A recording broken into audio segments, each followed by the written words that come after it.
Journal. On va parler sport maintenant avec du VTT. C'était la Forestière aujourd'hui entre l'Ain et le Jura et c'est un Alsacien, Tomajic, qui s'impose chez les hommes dans l'épreuve de marathon. Jean-Luc Gantner et Jean-Marie Bavrel. Le Jura, comme au cinéma ce dimanche matin.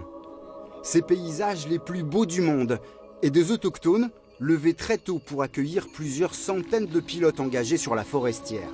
La course qu'aucun passionné de VTT n'aurait envie de manquer à cette période de l'année.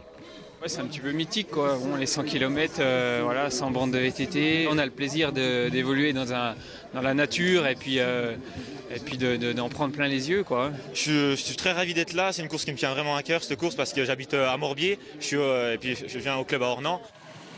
Plusieurs centaines de pilotes au départ de l'Amoura, déjà à bloc pour avaler les premiers reliefs. Le gratin du vélo tout-terrain, lancé à toute berzingue pour un grand voyage sur les cimes franc-comtoises et un public de marque au bord du chemin. David Douillet. Je savais pas que vous étiez mis au VTT. Moi non plus.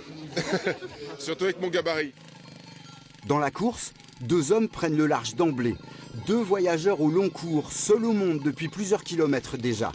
Guillaume Bonnafont et Tomajic, le meilleur français sur la distance marathon, favori bien sûr de cette grande épreuve jurassienne.